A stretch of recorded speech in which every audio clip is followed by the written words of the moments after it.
You're listening to BQN. Assimilate the audio.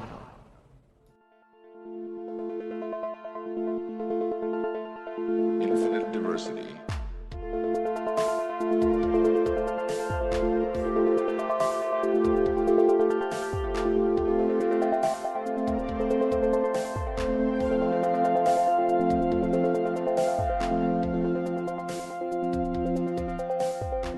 Live long and prosper, and welcome to Infinite Diversity, a Star Trek Universe podcast here on the BQN Podcast Collective. I'm your host for today, Chrissie, and joining me is my co-host, Thad. Thad, how are you doing today? I'm alright. I think I'd feel better if I hadn't touched a green crystal and saw my future, but other than that, I'm fine. That's generally a good idea. Just avoid green crystals, particularly if they're kind of glowy and you think they might tell you your future. Right, also joining us today is Carl Wonders of License to Spiel. Thank you for joining us, Carl. Thank you so much for having me. All right, before we jump into our topic for the day, we'd like to take a moment to thank our Patreon patrons who make this show possible, particularly Carl Wonders, who is one of our associate producers. Listeners, you can hear your name listed as one of our associate producers at a... How many times have I just said associate producers? Listeners, you can hear your name listed as one of our associate producers for a monthly subscription of just $10 at patreon.com/BQN.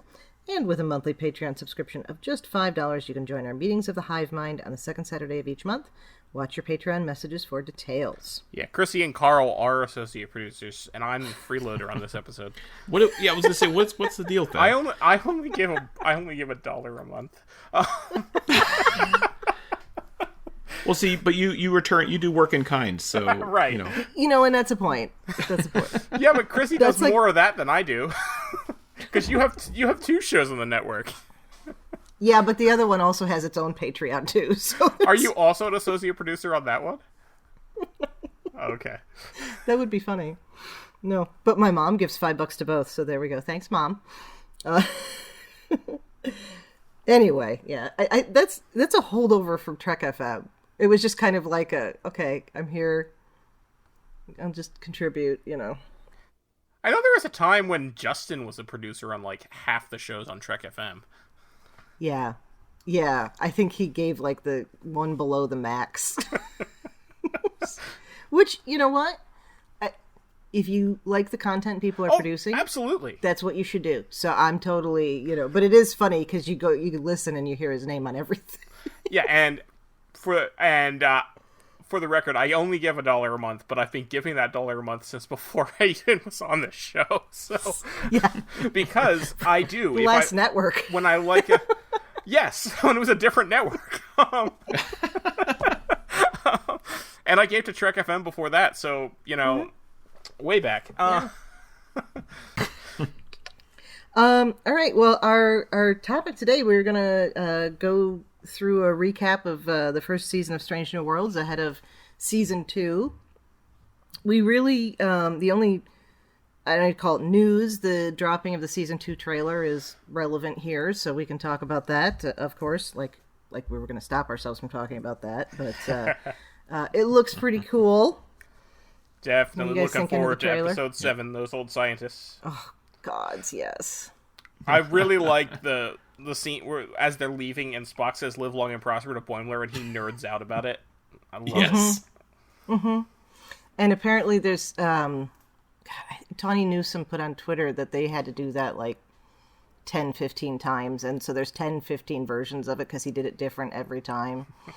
and another thing that Tawny Newsome put on Twitter is that she broke a bunch of control panels on set because she was playing with all of them. I heard about that. And apparently Jack Quaid was following her around pointing it out. That's very in character for them. Like, yes. For Mariner and Boimler. Yep. This works perfectly. Do either of you play the Lower Decks mobile game? No. No, I don't. Oh. It's fun. Maybe. It's like, it's one of those. And I'm really hoping we're going to get an animated Pike or something for this crossover in the game. So. Mm-hmm. I figure it's gotta come up in Lower Decks. Like Like, what happens in this episode has to, in some way, be referenced in Lower Decks. Especially with where they're putting it in the season, which will be in mid-August. So, like, it feels like they're definitely putting it there to sort of, like, lead into Lower Decks. Whether the story, they're picking up the story or not, I think there'll be more than just these characters appear on Strange New Worlds. There's going to be some sort of reference to it on Lower Decks, I think. Yeah, I did think when that was announced that it was going to be like the season finale and then a lead in, like watch both episodes in one day kind of thing. And it's still, I guess it still might be, although they haven't said anything and it's getting close. So the other thing, we got a poster for season 2 of Strange New Worlds. Oh yeah. And it seems like the poster is designed with like segments of different episodes of the season. And interestingly, one of those segments is black and white, and Nurse Chapel in that segment is also black and white. So I'm really wondering what that's going to mean. I don't know.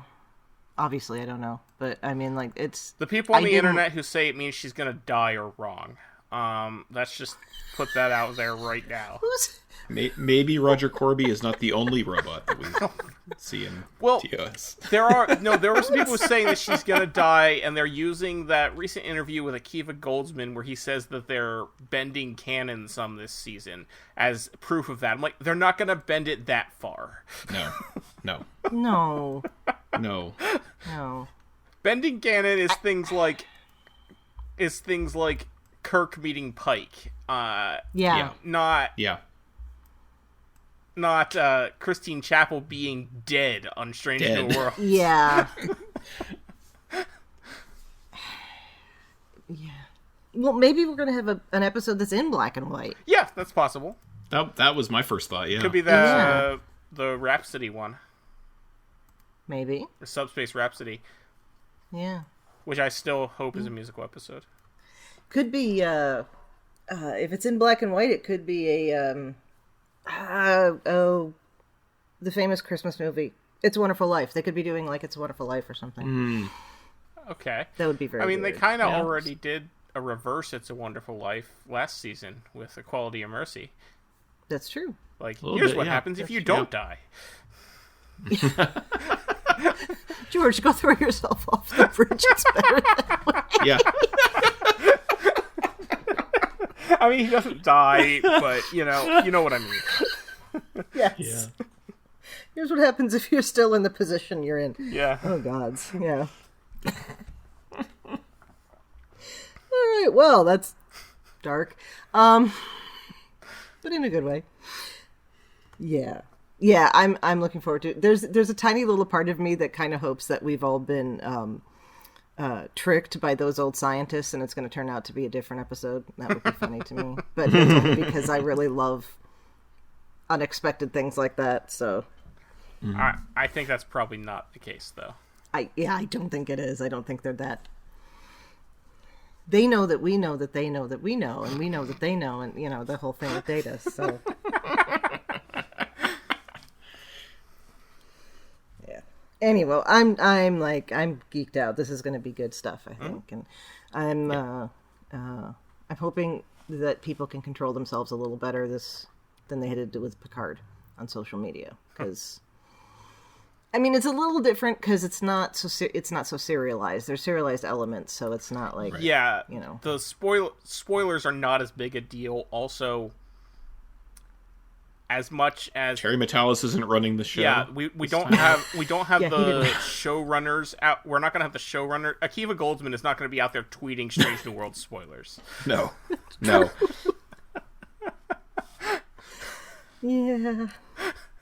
Yeah. Man, could you imagine if Akiva Goldsman was getting into fights with people on Twitter? Like,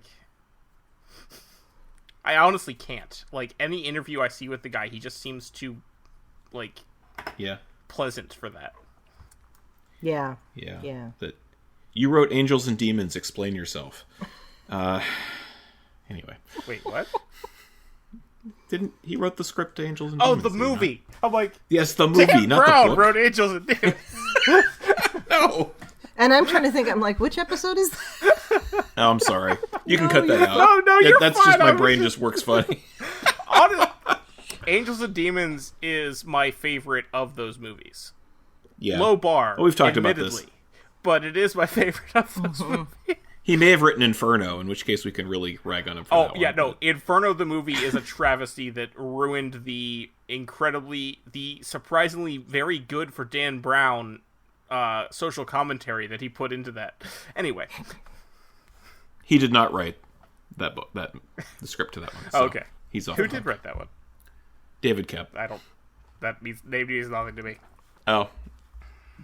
We'll talk about him later. Okay. Hey, we could do the Robert Langdon movies on License to Spiel. It's there you go. We've talked about doing that too. They're like mysteries, right? That's like spy adjacent. Yeah, well, yeah, I guess. Well, and there's like any big evil organization you got to deal with. Yeah. It's a Catholic church, but still, When I first heard about Da Vinci Code, I was all like, "Oh, this sounds really interesting," because I thought it was. I only heard about the historical connection elements, about like the question of Mary Magdalene being the Grail and stuff like that. Mm-hmm. And so I ran out and bought it, and then I got home and I'm like, what the hell am I reading? So, no joke, I have read all of them. I have very much enjoyed reading all of them. They are not good books, but no, they are entertaining. Mm-hmm. They are the most unput-downable, poorly written books I've ever read in my life. Yeah. It's definite brain candy, and everybody needs that on occasion. Yeah. And then I ran out and bought Holy Blood, Holy Grail, which is the historically contextualized what that's based on, but that's a whole other thing. And I'm still annoyed that they haven't done a movie of Lost Symbol. It's because it's so bad. And as somebody who lives in DC, I was just reading, it's like, no, you can't get there from there to there in 10 minutes. It's just, no, you can't do that. There is no metro stop at that location. Like, come on.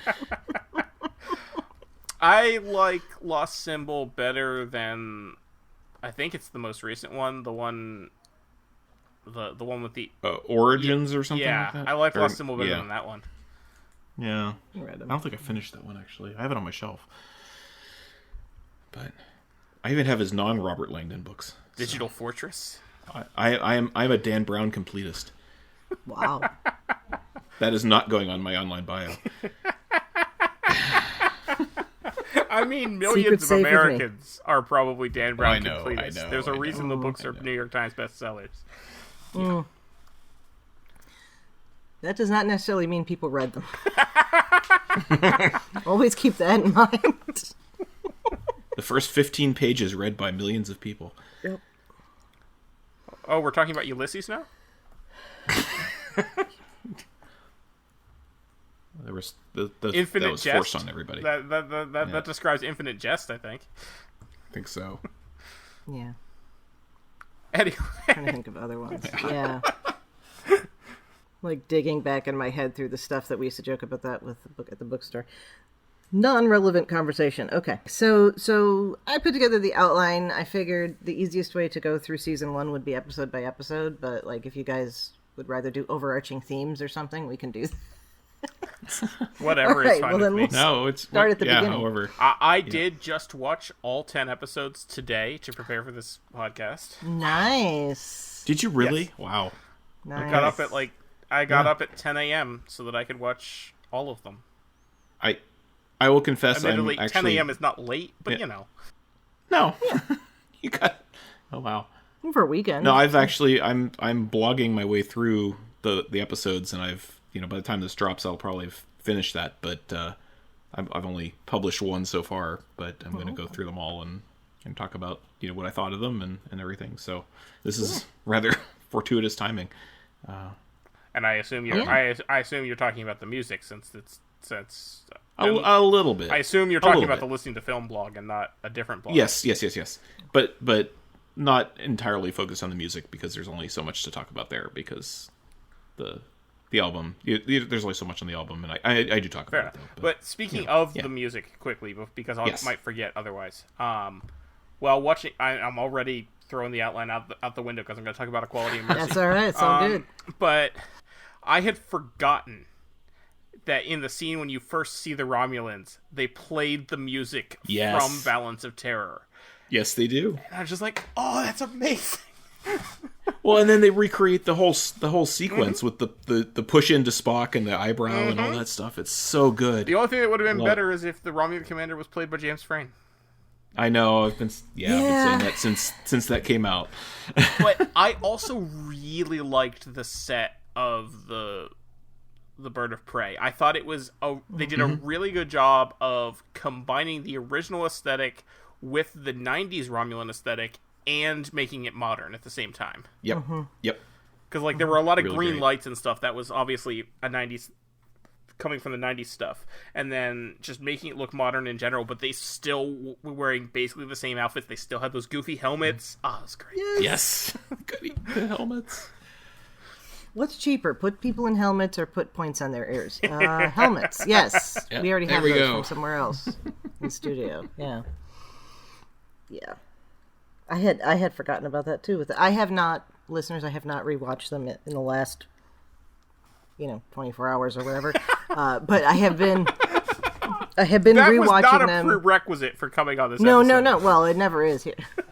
Just listen to the last episode with the book.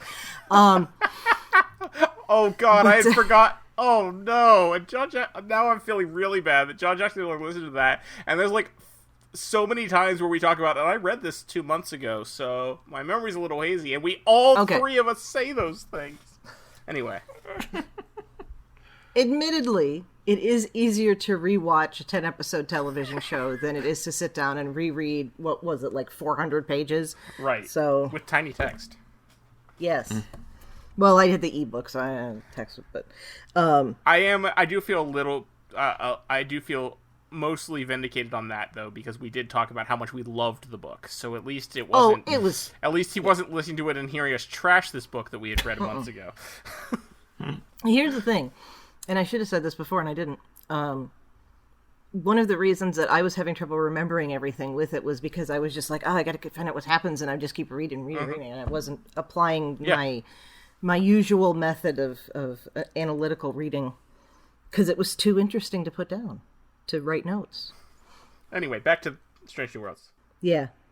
So I have wondered if they tried to get James Frain in and he wasn't available. I really kind of hope that's the case, that somebody thought of that, but if they didn't, Somebody then must okay, have thought whatever. of that. The question is, did somebody think of it who could actually do anything about it? Yeah. Yeah. But yeah. Right, so well, even though we just talked about the season finale, let's start with the series premiere, and that is Strange New Worlds.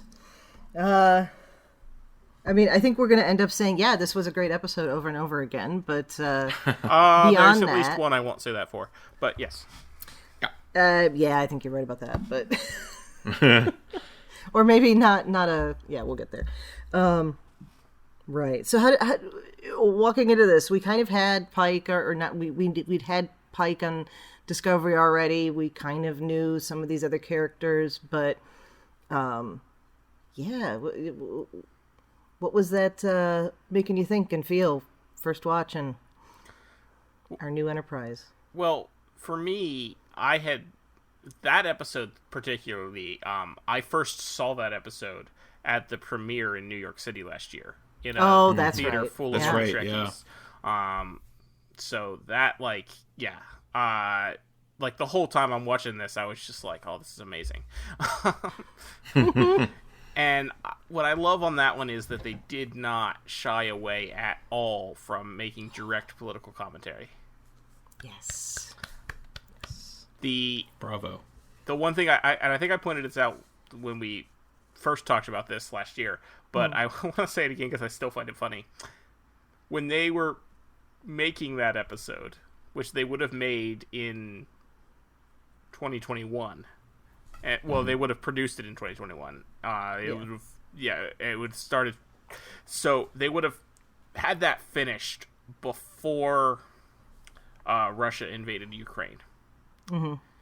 Which is why they just used stock footage of a protest in Kiev from a few years before, and think, oh, this is a very basic 2-color flag. It will look suitably alien. It's not going to be all over the news and immediately recognizable to everybody. Yeah. Yeah. Wonderful how those things fall out, you know? Mm-hmm. Yep. But the fact that, they basically said that we had Pike talking to these people and saying, this is what happened on Earth, and we didn't solve it. We had this war. We were on the verge of destroying ourselves, and we don't want you to do that. And that, by showing us this and saying that that's the path that we're taking now, and we need to do something about it. That was fantastic Star Trek. Yep.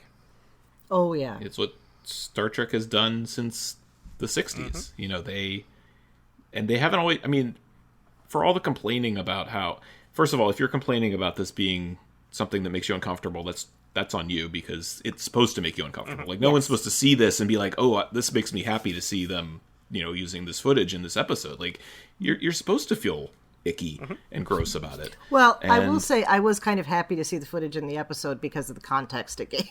Oh, no, of course, but I tease, yeah. And to get even more political, I guess, if we have to, like, I just remember the you know, we have to go back in time to before the show came on the air, and, you know, we're watching Discovery Season 2, and people are saying, yes, you know, we need to have Captain Pike. We need, you know, he's a good captain as a you know, because the main character on the show is you know, a black woman, and that makes us feel bad, and we want to have a white captain, and blah blah blah, and I was, when I think back to before the show came out, I was like, I was looking forward to it, but I wasn't convinced that I ever needed the show to come out. When people are saying, "Oh, we should do Pike, Spock, and that Enterprise," I was like, that could be fun, but surely there's more original things we can do, and all that, and I wasn't convinced it needed to be made, especially because there was that segment of the community online out there that was saying, you know, we need a white captain again, because that's what makes us happy and that makes us feel comfortable, or whatever nonsense they were saying. And then the first episode out the gate of these people see this white captain go up there and give this one of the top 10 Star Trek speeches as far as I'm concerned.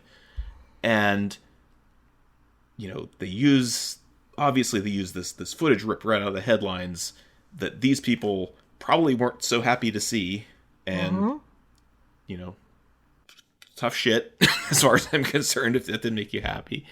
But just the way it wraps around to Pike's own sense of doubt about his future, and talking about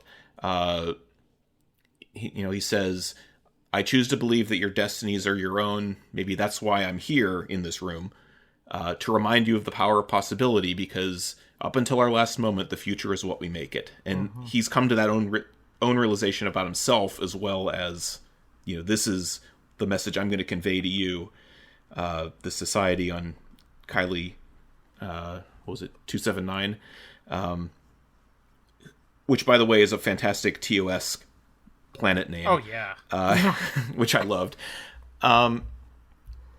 It's just the and I wasn't expecting them to dwell on the Through the Valley of the Shadows story too much in the show going into it, just because it seemed like it was something that Pike made a decision. He was at peace with that decision. I'm glad that they went back and revisited it, because of course this would weigh on you and affect you and all that.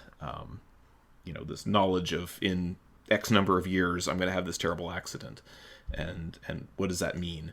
And I like that that's the arc. It's a personal arc throughout the story. It's not a big stakes end of the universe arc. It's, how am I going to live my life knowing what's going to happen? And I thought it was, they pulled it off really well. I did want to ask, because there has been a lot of debate online, especially when the episode came out, around is Pike's attitude about his accident, is it an ableism problem?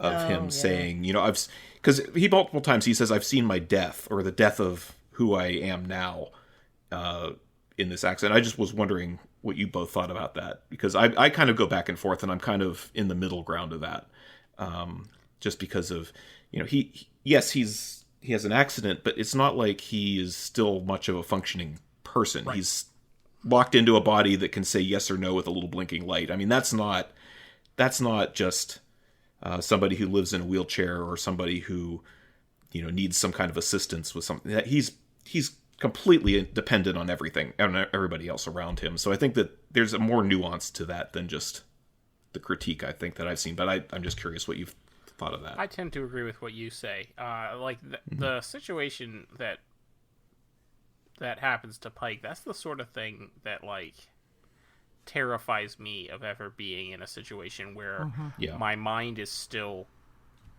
present and is thinking all these things, and I'm not able to express myself or speak, basically. Physical disability is one thing, and even non-physical disability, mental health. There are many disabilities where people are still leading full and fulfilling lives. Sitting in a chair, unable to talk, and just beeping for yes and no, I don't think that really qualifies as very fulfilling. Yeah. No. Especially for someone for whom they had not been that. If you're born that way, you never know a different way, and I don't know that's still not great. Obviously, we wouldn't want anyone to be in that situation, but that's a different situation than if you are Captain Pike and you're used to living the way you do, and then suddenly it's basically all taken away from you. It's the end of his life as he knows it, even if it's not the end of his life, and he can still continue on, and he can with the Telosians, he still has the life that he can live now, but it's still not the life he had. Right. There's two things that bothered me about that in that context, and the first, like you guys are saying, this is, in terms of how he lived his life, this is functionally a death. Okay. But the thing is that people go, oh, death, and then immediately no, that's it. But that can be used to talk about that's the death of my old self. You know, we might think it's not necessary. And this might be my Catholic upbringing coming up, but it's not necessarily a negative thing. As strange as that sounds. And the other thing that has always bothered me about Captain Pike, and this goes back to the beginning menagerie, and I wonder if they intended this at the time, because there was discussion, particularly in Vietnam and more in the wars we've had since, about how good is it for the people that we can pull off a battlefield who are mostly dead that we can bring back. Is that really a good thing? And I'm not saying, listeners, I'm not diminishing any of that. I'm not saying that, don't take this as saying we shouldn't be doing that. Okay. It's the philosophical question of, do I want to continue surviving in this state? And it turns out a happy ending with Pike, because he can go be with Vina, and he can live this life, and functionally he is the person he always was prior to the accident. But he doesn't know that. I mean, how many years passed between the accident and Menagerie? It's like 3 or 4, right? I don't think he's been. I think it's pretty quick, actually, after the accident, isn't it? Because Kirk and them, they don't even know what's happened to Pike when they get to the station that he's on. Oh, okay. Spock's been in communication with him. Yeah. But I feel like it's fairly concurrent. Yeah, now that I'm thinking about it, I guess I don't know if they had that information prior, but we can retcon it that way. But Pike doesn't know this in Strange New Worlds and Discovery. Right. So he is looking at this and understanding, what that's going to be. Yeah. And I'll just jump in because I just remembered. I think Spock says in Quality of Mercy that the accident happened something like 6 months prior to Balance of Terror, or that timeline when the Balance of Terror stuff happens. Oh, okay. Which, if I remember right, Balance of Terror is towards the end of season 1. Yes. And the Menagerie is like episode 10 or something. So it probably was, fairly quick. Maybe a couple weeks or a month at most, I would say. Okay. But I'm sorry I interrupted you. But no, you're fine. My timeline was off. I hadn't looked that far into it. But like I was saying, I've always read that as, in part at least, a commentary on that issue of the battlefield wounded, and because we didn't know how he was injured, I don't think, in Menagerie, or it was just in passing. Maybe they did say it was a training accident. They did say it was a training accident. They did say, yeah. Anyway, so I always read that as that kind of a commentary, but I don't know if that was intended that way. But that's not ableist to me. Right. That is, I think a human being in their right mind has the right to decide if they want to continue surviving that way, as opposed to living. And I think, that is a different question. And this is like you said, we're not talking about somebody who's, lost a leg and can still function, or is partially paralyzed and can still mostly function. And I mean, all you got to do is look at Stephen Hawking, right? And that even kind of puts to lie the whole thing of Pike being stuck in the wheelchair and only being able to say yes and no, but we won't get into that. Yes. Yeah. Yeah, obviously, we know that given the technology that was developed after 1966, that would not be a situation that would happen. But no, and we can ignore the fact that McCoy says something about we haven't been able to tap into the brain yet, and then in season 3 we get Spock's brain and all the shenanigans that happen there. So, but Chrissie, you said aliens. No, it was no, but he could have Spock talk him through putting his brain anyway. But Chrissie, you said something really interesting just there, because you said the whole conundrum of surviving versus living, and Pike actually explicitly says this in that episode. He says it to La'an. I mean, he's talking about trauma and PTSD and that sort of thing. But I think it's I don't know, intended or not, it plays exactly into that, where he calls attention to this idea. Yeah, I'm gonna guess that was intended. If I'm not, sure it was then intentional. It was a very happy accident, but yeah. And there is a difference there. Anybody who's dealt with family members with like advanced dementia diseases, there does come a point where it's just surviving. So. Yep. Well, that went dark. Anyway, but a good discussion, because there is, I do understand why people were saying that it came off as ableist, but I also, I feel like there's more to it than just, he's in a chair. He's not just in a chair. So, you know what it reminds me of, actually, and this might be just because I've been watching Call the Midwife, and there's this whole thing about polio in it in like one of the seasons. That chair is less a chair and more an iron lung. Because it's running his whole body too, isn't it? Yeah. So that's a better analogy, because he's stuck the way you were stuck in an iron lung. Yeah. But at least if you're stuck in an iron lung, you can still talk to people. That's true. So it's worse with that. Yeah.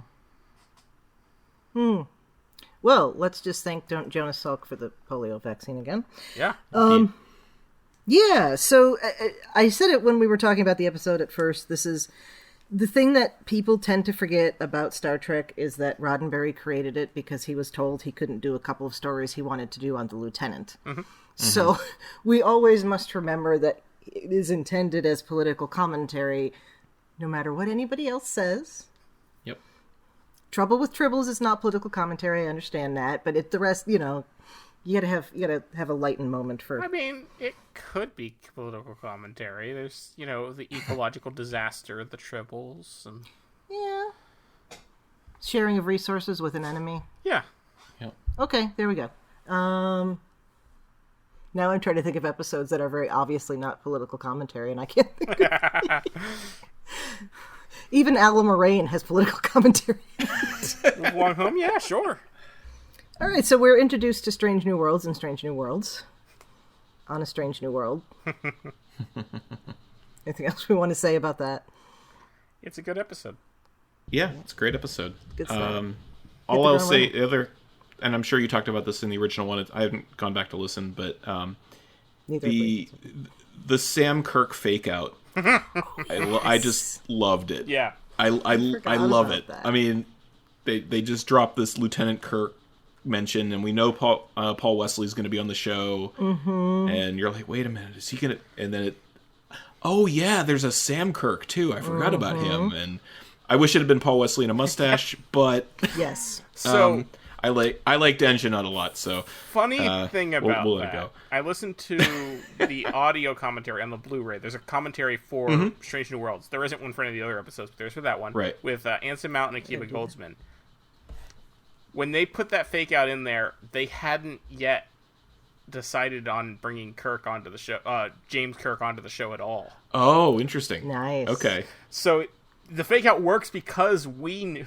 But even it still works as a fake out. It still works. Yeah. Oh yeah. So it's now I we wish kind of forget. Yeah, so they should have given, and I'm blanking on the name of the actor who plays Sam Kirk now.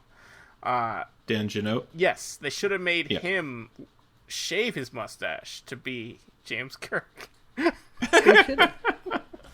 There you go. Yeah.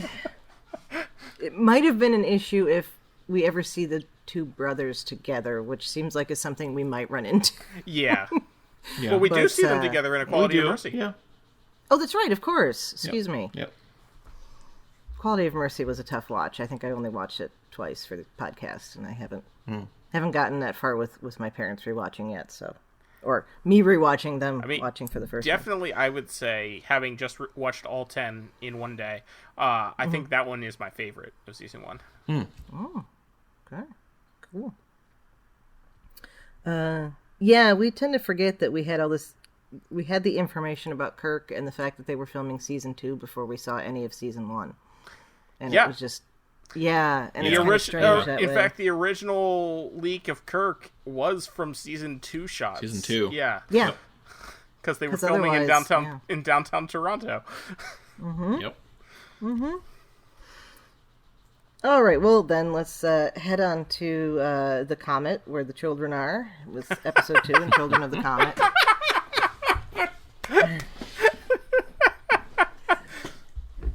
I was trying to make a good segue there, and not just goofy. Okay. Yeah, so this is the Let's Talk About Religious Fanatics episode, which was a beautiful, follow-up to Let's Talk About Political Fanatics episode. What were thoughts on this? Yeah, but it ends... More classic track? It does end with them basically saying, well, maybe the religious fanatics weren't wrong, so... Yeah. There is that. Which is also not atypical for Star Trek. True. Yes. This one didn't quite jive with me. The Pike's attitude didn't quite jive with me from what we saw in episodes like New Eden. Yeah. But I'll allow it because they were changing his perspective on things a lot throughout the season as they were writing it. So I'll let that go. I thought it was a great... I love an Uhura episode, focusing on Uhura. I'm still a little uncomfortable with the tragic backstory they saddled Uhura with. I don't think it was necessary at all, but because she can be unsure of her place on the Enterprise just by the nature of being young and a cadet and not quite sure what she wants to do with herself. Is Ortegas the only character that doesn't have a tragic backstory? Well, we don't know that yet. Okay, is Ortegas the only one that we don't know her tragic backstory yet? I guess Hemmer didn't have a tragic backstory. He has a tragic forced or whatever. He has a tragic story. Forward story. Tragic hero. I guess. I'm trying to think. Pike's backstory. He doesn't have a tragic backstory. He has a tragic story. Yes. Yeah. But like Pike has the trauma that he's dealing with. It's like, the other thing that I find interesting, and it kind of goes, and I thought this is where you're going earlier with it, was his whole in the cage when he's, ready to give up command, and he's, I'm tired of being responsible for 203 lives and deciding who goes on the landing party and who lives and who dies and all that stuff. And for whatever reason, his experience with the Telosians kind of changes his outlook on things. Yeah. But so he's experienced a lot of ups and downs, I think, as a captain. Yeah. And I don't think we know any tragic Chapel backstory for tragic Chapel backstory. yet. Yeah, I was going to say, I don't think. Well, she hasn't met what's his name Roger yet? Corby. So. Roger Corby, yeah. So. Yeah. Okay. Well, that's probably coming this season, I think. Mm-hmm. Maybe that's the black and white episode. Maybe. Oh, maybe. I wonder if when did he start working with androids? Was he working with androids did they establish that? I don't think so. No, I think it was, he only started working with androids when he went to that planet. So, yeah. Perhaps.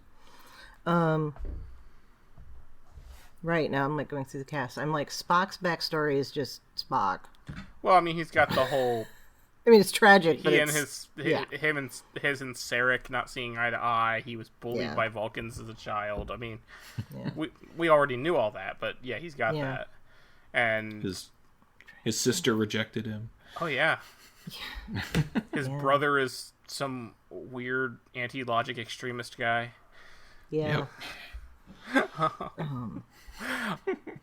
Yes, and we don't have a lot of number one's background, but if she's having to lie about secret who she Elurian, is, so. That's not necessarily a tragic backstory, but but it's traumatic. Yeah, she's certainly got the trauma there going. Mbenga, we have his wife is dead and his daughter is dying. Yep. And we don't know how his wife died. No, we don't. So that's Lon, we've got the whole Gorn thing. Yeah. Yeah. Uhura had Ortega's better be like a calm, well-rounded person, because otherwise... Well, sadly, the actor has a tragic backstory. Yes. I know. Oh, that is so sad. Yes. Yeah. Yeah. Can we just say how amazing her performance is in season 1 when you know what was going on behind the scenes? Yeah. I mean... Yeah. Listeners, if you don't all the props to Melissa Navia for making it through that. Yeah. Her husband was dying, or died right before she started filming. It was around that time. I don't know if they had started filming yet or not. But it was right around like he knew she was cast in Star Trek before. Yeah. And my understanding is it was a very quick thing. I think it was cancer, but it was discovered very late. So he did not live long after they discovered he was sick. Yeah, again, discussing surviving versus living. Yeah. But and she said in interviews that Star Trek really helped her get through it. Mm-hmm. I'll bet. Having something you can throw yourself into. Mm-hmm. Yeah. All right, so she needs to have had a happy childhood because of what happened to the actor. Yes. Say that. Chapel, as far as we know, doesn't have a tragic backstory. No. Who? I'm sorry? Chapel. Yeah. Why did I do that? Listeners, you wouldn't know this because it's an audio podcast, but I just moved my ear closer to the screen because that was going to help. Also, the ear that doesn't have an earbud in it. So, yeah. Anyway. That's what happens when you live with people that are hard of hearing. And you become hard of hearing.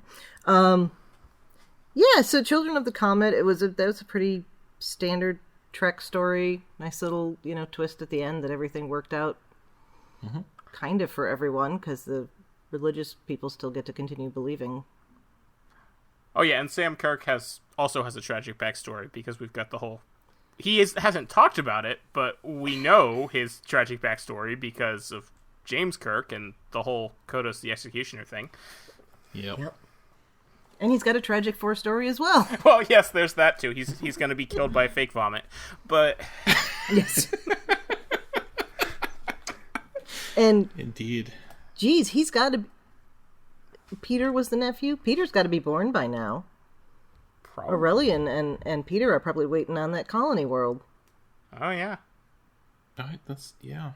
It's interesting that he was still alive in Equality and Mercy. Well, technically, he still would have been alive at that time in TOS because Operation Annihilate is at the very end of the first season, I think. It's the last season. It's the last episode.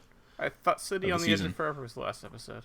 No. Oh, am I think- looking at production always order? think that, but- Yeah. Anyway, it depends on. Well, of course, that one came last because Harlan. Yeah. But he was not on the Enterprise in TOS, and he is on the Enterprise in Equality and Mercy. So something changed with his life where he's not. His wife and kid might still be there. And, Yeah. But Yeah. Kirk didn't want his brother on board. We'll just leave it. I think that works for either one. You can probably figure. yeah. Yeah. There is a tradition requirement, I guess you could call it by now, in the American military that you don't have siblings on the same in the same places.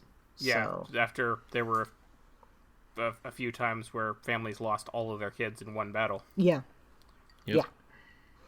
So, and the people that Saving Private Ryan is. Does listed that based apply on. in peacetime? I don't know.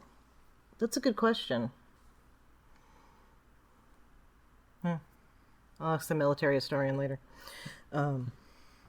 Yeah, so, but we know that they didn't get along great, so probably, Yeah. like, Jim's getting the Enterprise, I'm leaving. All right, well, Ghosts of Illyria. I love this Some episode. backstory here. This was a good one. Again, I mean, I'm going to keep saying very Trek, but, very Trek. Mm-hmm. Yeah. Yeah, there's so many cool little moments in this one. I am arming us with knowledge. Such a great Spock line. Yes. I got to start keeping a list so I can use those. And And a light virus is like right out of the TNG playbook. I oh think, yeah, which- Oh, yeah, yes. Hadn't even thought of that, but yeah. Early TNG for sure. and I like how the different characters do different things to get more light too. Like the fact that Hemmer is beaming part of a planet's core into the transporter room. And, yes. Yeah. Yes. Which, I mean, if you think about it, for him, being blind, right. light is heat more than anything else. And being the Yeah. engineer that he is, that's how he's thinking. And what's the most heat that I can get? Yeah, Yeah. yeah. And Lon is like, well, what produces more light than a antimatter explosion? So I'll make the ship explode. Right. Yeah. Doesn't matter if I die in the process of it. Just, it's fine. It's fine. I also, like, my favorite scene in the episode is in the very beginning when the first guy to get infected is like, leaning is like trying to get at the light in the hall, and he talks to Ortegas, and she says, "Whatever tweaks your freak, pal," and just keeps walking. Yes.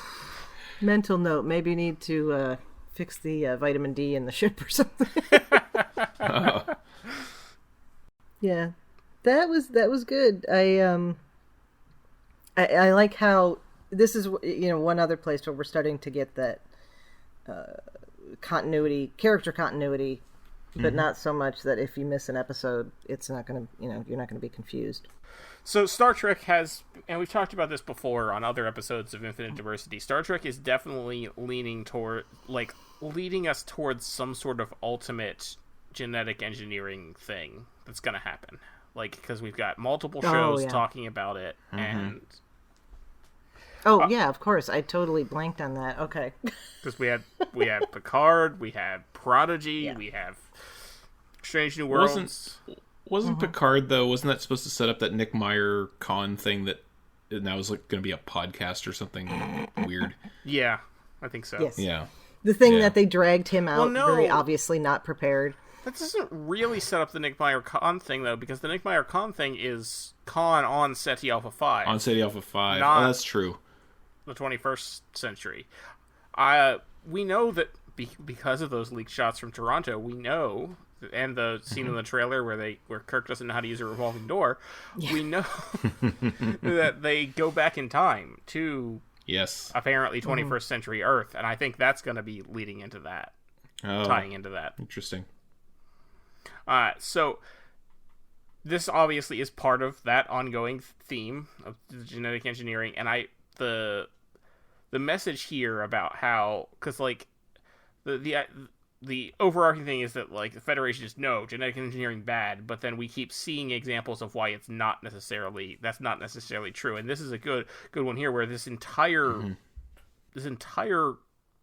group, everyone on this planet wanted to join the Federation, so they tried to remove their genetic engineering and ended up technically not killing themselves. Well, getting in it, are you still alive if you're a fiery spirit that flies around now? Let's say destroying who they were. There we go. Let's say that. Yeah. Destroying who they were in the process. And I think that definitely sends a message. The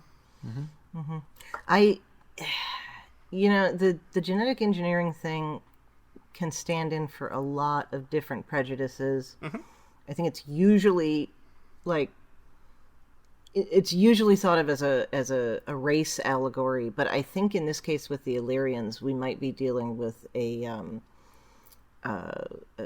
sexuality, a gender difference allegory, because of that idea of trying to remove it from oneself, right? And destroying yourself in the process. So I think that's. Well, and think about how interested to see how that's going to go forward. Number one is hiding the secret because they would kick her out of Starfleet if they find out this terrible secret of hers that is, I was born a certain way. She didn't choose to be an Illyrian. She just is one. And the concept of I have to hide that fact from everybody because if they find out, I'm going to get in a lot of trouble. Yeah. My captain might get in trouble for having me on the ship. I'm going to get kicked out of Starfleet, and obviously we're going to see the outcomes of what that's going to mean early on in the season. Yeah. But I think you're right on. I think that's exactly what they're going for here. What bothers me about this is that we know that they can't end this plot line in Strange New Worlds with everyone accepting genetically augmented people, because we know that it continues on into Deep Space Nine. Yep. Yes, but the people we see who were, let's say, Bashir plus the people who were poorly genetically augmented. Augmented. I just lost the word there. I was trying to think of another word. The Jack Pack. They're all human. So we have this established thing of, this is something the Illyrians have done and continue doing. So I'll be interested to see if maybe there's a carve out, or maybe it's just going to be, for you it's okay, but we're not going to allow it in the future. For those other instances, like with Bashir and them, this is something. I mean, Bashir didn't necessarily choose it; his parents did. But he's none of them did.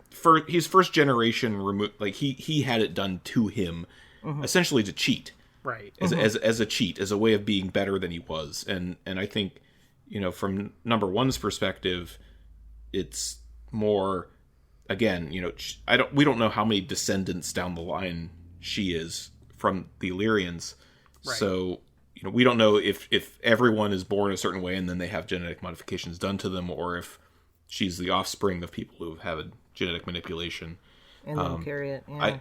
It just occurred to me, but there's a tremendous irony to me in that she mentions the Illyrians did the genetic engineering so they could adapt to their environment as a way of reverse terraforming. And just the fact that she's played by the same actor who played Mystique in the X-Men is just interesting to me, because her whole mutation is to adapt to other things and be other things. So nice. Anyway, I had not made that just struck connection. me as interesting. Maybe only to me, but No, that's cool. Yeah. Just I think if just quickly getting back to the thing you were talking about earlier, if this were the '90s, it would be a don't ask, don't tell story. Yep. And I will be interested to see how many people. I mean, I haven't heard people talk about it in that way, and I'm wondering if it's just because people forgot. I mean, we're talking about there's a lot of people watching this who weren't born then, so they may not know. Yeah. But that just popped into my head while you were talking about the whole, I could be fired, my captain can get in trouble. Yeah. Yeah. Which was not the only time that was the thing. There were a lot of people in the American government who were forced out of positions because it was found out that they were gay in the 50s and 60s because they thought, well, that made them potentially made them a security risk, right? Because they were blackmailable. Yes. Right. My brain is not working today. Okay. Yeah, so they were thought to be a security risk because, the Soviets are running around looking for gay people to blackmail who work, at the IRS as a secretary. So, yeah. I mean, it's still dumb, but at least it was... The way I look at that is, at least it wasn't directly because they were gay. It was because of the... Yeah. And they weren't necessarily wrong. Yeah. Either, which is kind of the sad part of it. It's the same reason why you can't get security clearance if you have huge amounts of debt, for instance, because it's a liability. Yep. Yeah. But it was used that way, so... Yeah. Oh, yeah. No, I'm not saying it was right. No. I understand. Yeah. No, I know you're not. You can follow their logic. Mm-hmm. Yeah. As opposed to it just being bigoted. I mean, they probably are right about the debt thing, because it absolutely is a liability that someone could easily hold that over someone to get them to do something. If you're millions of dollars in debt and someone will clear that for you in exchange for you sneaking out some secret information, you're probably going to say yes. Yep. Yeah. I wonder if that's what happened with a former president of ours. Interesting. Or maybe Supreme Court Justice? Yeah. Few of them. Mm-hmm. At least two. Yeah. Anyway. So yeah, Ghosts of Illyria. Good stuff. Yep. Memento Mori, in the long tradition of Latin titles of episodes here. I love a good submarine-style space combat episode. Yep. Yeah, it was good. Oh, it was funny. I remember when this came out, and I was like, "Oh, this is our Balance of Terror episode." and then, wait a minute. Before Balance of Terror, yeah. Yep. No, I had the same thought when it came out. Yeah.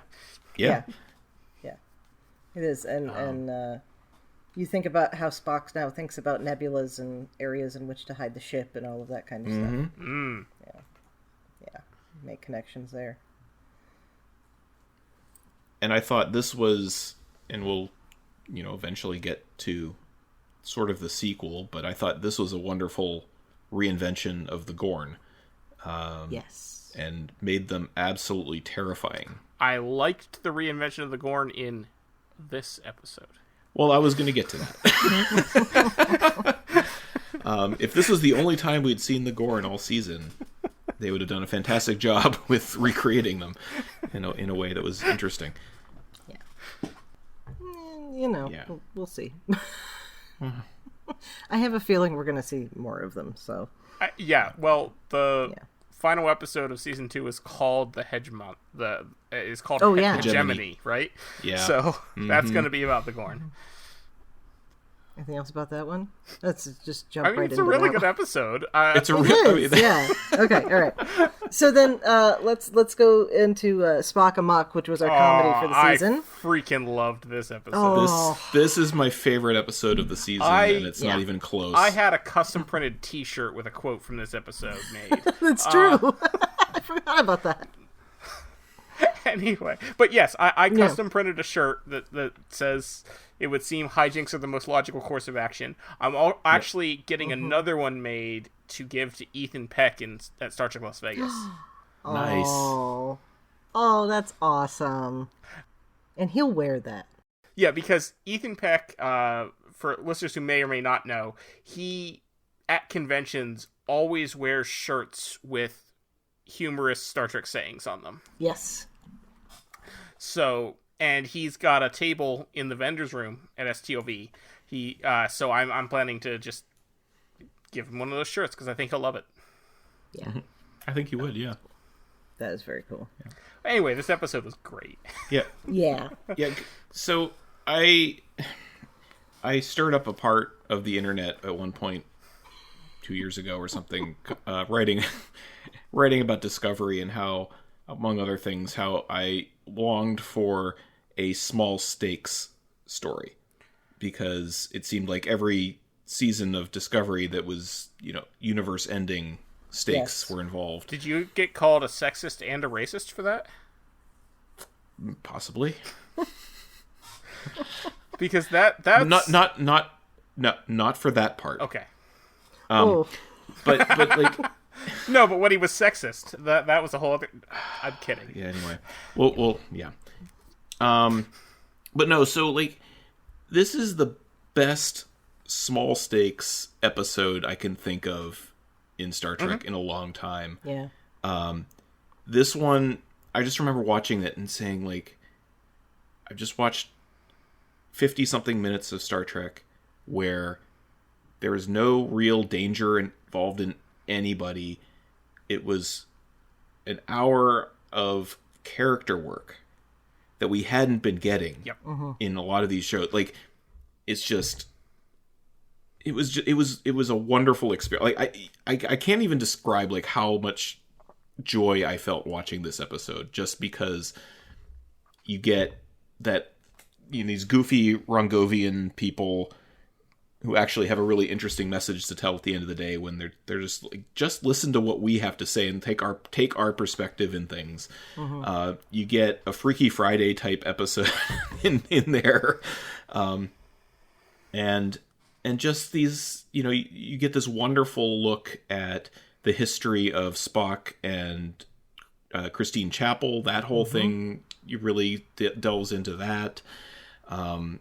It's and then of course you have the other hijinks, which is that caused me to cobble together a video on YouTube about Lon and Una doing their Enterprise bingo, where they just are trying to understand the lower ranks a little bit. And again, nothing from a plot perspective, absolutely nothing happens in this episode of consequence, except maybe furthering the Spock to Pring relationship. Yeah. But it's just a wonderful, it's like a breath of fresh air, especially after last episode, which is fantastic, but was tense as heck. And then next episode, which is darker than dark, you just get this wonderful little respite from all of that. And I could watch it any day of the week. Yeah, I think the only other show that has done this is Lower Decks. Mm-hmm. But, I mean, Lower Decks, of course it's going to do this. Yeah. Yeah. Yeah.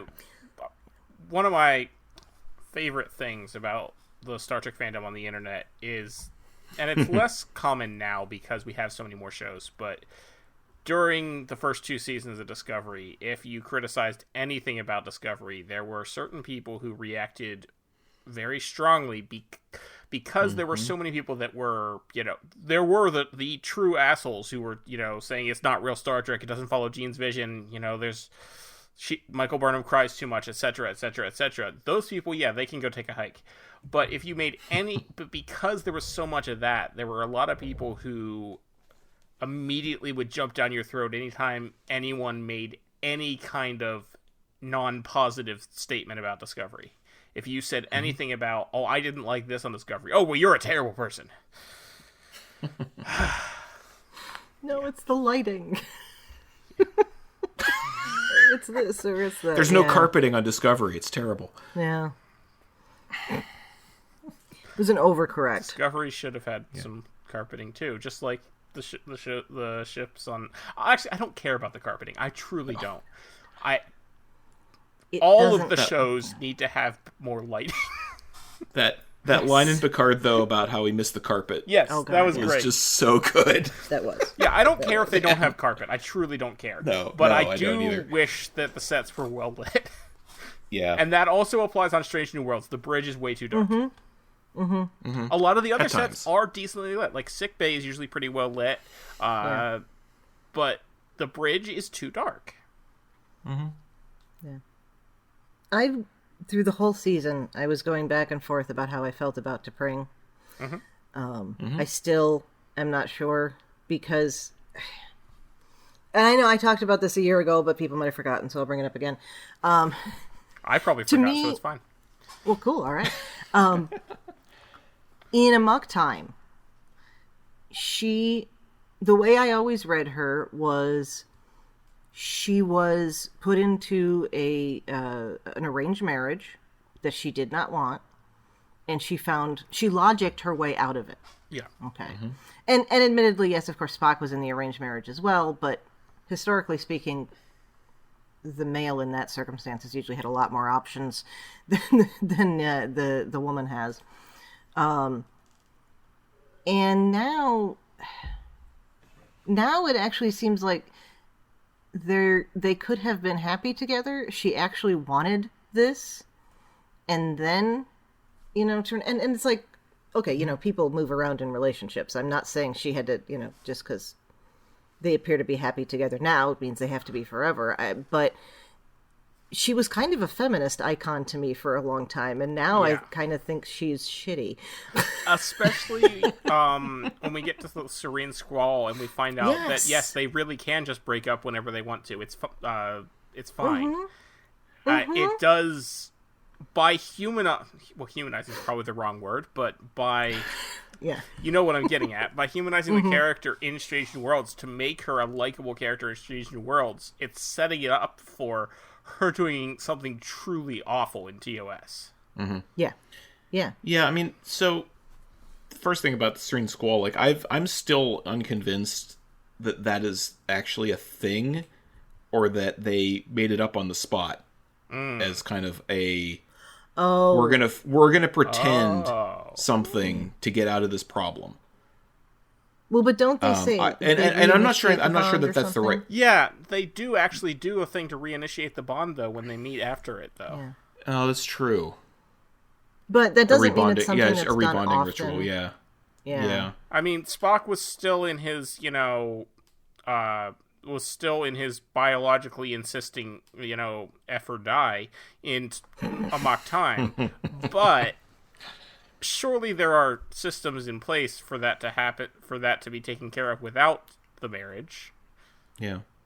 Oh, well, we've established now that Vulcans can have sex outside of Ponfar, so... Yes. Yeah. Well, yeah. Yes. I think I think most of us knew that anyway. Well, I don't think we knew that females went through Ponfar until Voyager. Yeah. So... Or not Voyager. I would females. It wasn't. Never mind. I take it back. That wasn't a female. That was B'Elanna. I think the only time we've seen I think the novels have established that female Vulcans go through Ponfar, but I don't know if the show ever has. Okay. Yeah, I don't know. I don't remember. Well, strike that. Something with T'Pol, yeah.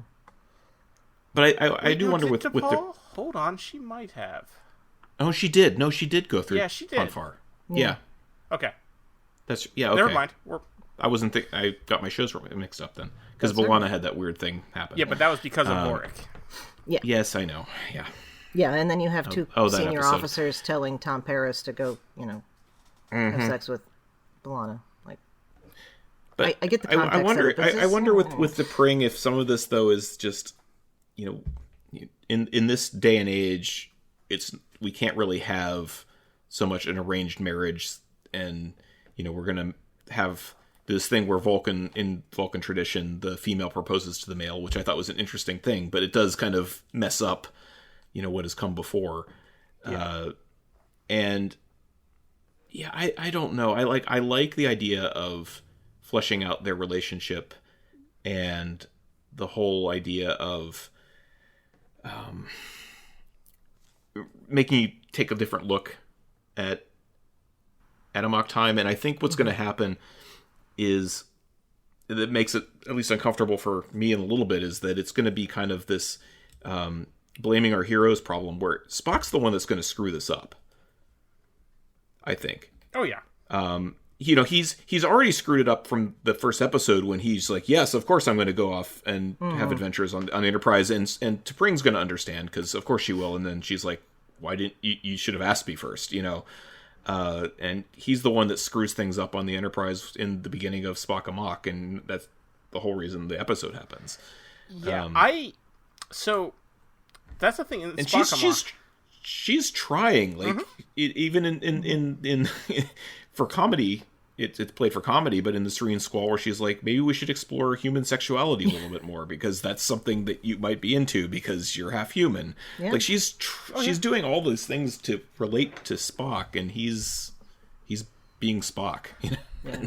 Spock Amok starts out with him lying to her. It's not it's a trivial lie. It doesn't actually matter, but it's still a lie.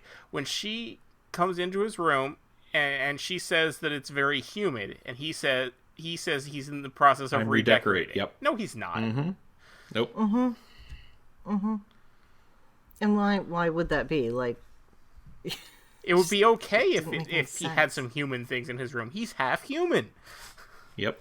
And that's something that he needs to assert with her. Like, yeah, I am. And I think she would have been fine with it if he had just said something like that. Yeah. She wasn't necessarily saying it was wrong. But he lies immediately. And it's just like, that's not a healthy relationship. No.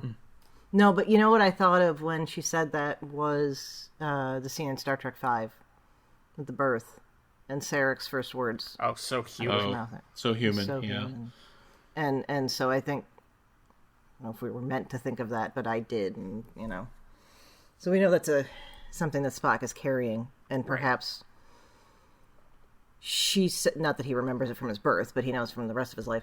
But her saying remember that it from his birth. Otherwise, where did that scene come from? True. Sybok planted it. You're saying Sybok was there and saw it? No, because like Bones was an actual memory. I'm wondering, do Vulcans maybe have memories from birth? Maybe, or maybe he was told the story, and that's maybe. Because I doubt Sybok would have been there for the birth. Yes, and also, can we talk about why was she in a cave with no apparent modern medical equipment? But whatever. Vulcan's got a Vulcan. Vulcan's got a couple. Yeah, they do things in caves. Yeah. So that was just what I read on that. I don't know. I don't know how I feel about her. As the farther we go in, and the more I'm liking and enjoying this character, the more I'm concerned about Amok Time, like reconciling this to what happens in Amok Time. At this point, there's really no excuse for her to do what she does in Amok Time. Not that, anyway. Yeah. Well, it always made sense to me just because she's in Amok Time. She's like, I don't want, essentially, she uses bad terminology from the 60s, but like, she's like, I don't want to be married to a living legend. Like, that's just not the life I want. And, I could extrapolate from that she's like, I don't want to be married to somebody who's always flying off on a starship to save the world and do all these big things. And, Pike's own experience, maybe, I don't know what he's going to tell Spock, hopefully nothing, but like, you are meant to do these very important things, and that's why I'm not going to take this opportunity to change the future. Because I've been told by a reliable source that you are needed to do these things in the future, and I would hope Pike wouldn't say that. I would hope not too, but yeah. Yeah, but I don't see that. Yeah. But that wouldn't have, even if that were the case, that wouldn't influence, because he's still there trying to follow through on it. So, that's going to have to be a place perhaps where we If Kinda Pike does tell brush some Spock can that, the aside. episode needs to be called Unification 0.5. Oh yeah. Well, No, we actually Unification .5 needs to be a short trek at the Khitomer conference where they meet. In all seriousness, but yeah. Oh yeah. Anyway, so yes, Spock Amok is fun. I always find those kind of stories cringy with the body swap thing, and so, but it's good. I don't know. I had a lot of fun watching it from start to finish. Yeah. And it's the last super fun episode for a bit. Yeah. Yeah. I mean, the Elysian Kingdom has some fun bits, but there's also some bits that I have some trouble with. So, yeah. All of the fun gets wiped out in the last 5 minutes. Right. Yes. It's like, Yes. like, oh, what a lovely little holodeck episode. Oh no. No. Not really holodeck, but and speaking of tough to watch episodes, the next one is Lift Us Where Suffering Cannot Reach. This episode pisses me off. All right. You have the floor. Yeah. All right. So the fact that it is this civilization that basically lives in luxury at the expense of torturing children. Oh, but it's only one every 20 years or so. It doesn't matter how many children it is. I know. It could be one every century and it's still a problem. And when she throws it back in Pike's face and says, "Can you tell me there are not people who suffer in the Federation and people who turn a blind eye?" That is not the same thing at all. Incredibly false equivalence. There is a difference between the fact that there are people who suffer in society and the fact that this society exists because people suffer. That's a different thing. Yeah. For 23rd century Federation, yes. Yeah, yes, absolutely. For our society? Yep. Yeah. Yep. That's definitely something that happens. Yes. I wonder if this is a situation where, they're far enough away that light takes so long to reach them, and she's been reading a lot of Upton Sinclair lately, and that's the world that she thinks is currently existing in the Federation, because... Yeah, and not understanding Upton Sinclair's point, is that... Right, yeah. I mean, I get what they're going for in this episode. I object to the fact that it's a ripoff of an Ursula Le Guin story. But whatever. I mean, it really is a ripoff of an Ursula Le Guin story if you've ever read it. I read it after the episode because everybody was talking about it, and yes, it really is. Yeah, I need to read that. I haven't done that. But there are no new sci-fi concepts, so whatever. No. Well, there's no new concepts, period. But yeah. Well, yes. It strikes me almost like this is the Twilight Zone Star Trek episode in a way, where there's this twist at the end that undermines everything you think is going on. Although on multiple rewatches, it's kind of laid out for you pretty well. Oh yeah, what's happening? Watching it again, knowing what's happening, the signs are all there throughout it. Yep.